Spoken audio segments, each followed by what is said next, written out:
everyone's favorite retired President Obama uh, came out today with a statement on X that reads in part, while a lasting resolution to the crisis in Gaza must involve a return of all hostages and the cessation of Israel's military operations, these articles underscore the immediate need for action to be taken to prevent the travesty of innocent people dying of preventable starvation.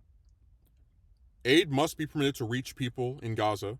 There is no justification for keeping food and water away from civilian families. You know, when I did my video, last year on him being the worst, just kind of like asking the question if he was the worst ex-president ever, I was mentioning how when politicians no longer are in office, there is this belief, a consensus, if you will, that they are more open to taking positions which they might not have had while they were under the pressure of reelection, and how Obama, after 2012 onward, has basically been someone that doesn't have to worry about, getting another term or running for this or running for that, which makes it all the more unfortunate that for as free as you would think he's been over the past decade, he just if he says something that's correct, it's too little too late. If he says something that's wrong, it's usually why everybody else is wrong. So he can't carve out a lane other than to kind of just say what he wants, what he believes people think think he should say.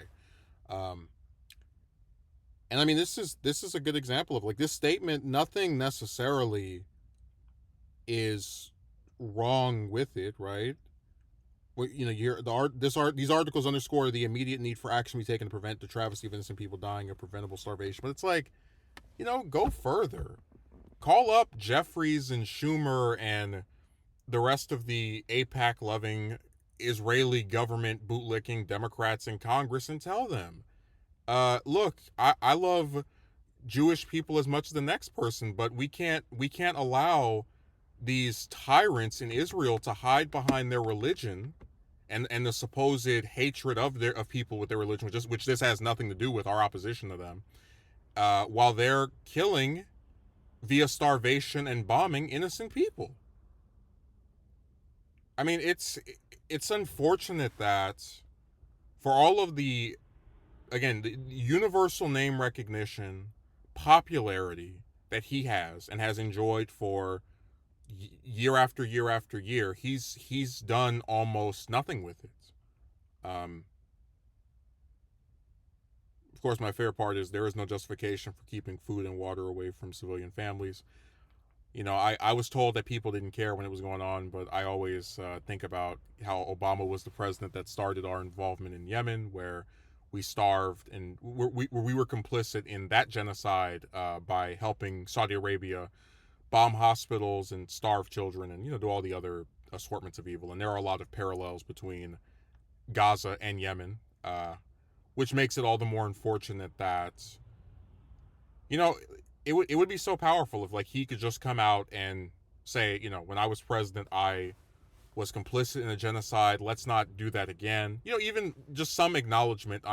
Because he's relatively young compared to other former presidents, upon leaving office. So the idea that he could see the, supposed error of his ways, even if it's really more so about political calculations, is something that would be appealing to people and would certainly make him, I'd say, more likable with the younger activists who are really not letting Israel off the hook, whether it be the ones on the college campuses or even some of the younger politicians. And I just every time he talks, I feel a sense of just sadness. Like, this is one of the most important politicians of the last 20 years speaking up about one of the most significant issues of the last, I'd say, 2 years, year and a half. And his comments on it, his actions on it, are lukewarm.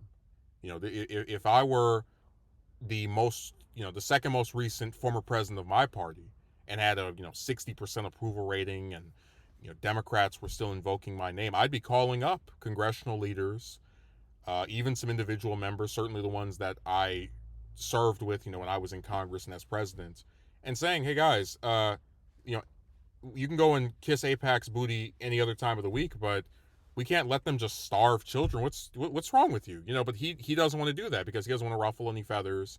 He doesn't want to be called anti-Semitic himself, even though those of us with half a brain know that he would be criticizing a lousy apartheid state government versus actually having any problem with Jewish people. Um, and it's just unfortunate that for all of his power that he has had in the past, and for all of the power that he still has as one of the most prominent politicians in the U.S. in the last several decades, he just can't get out of being that same reserved, cowardly figure that he has been for a very long time.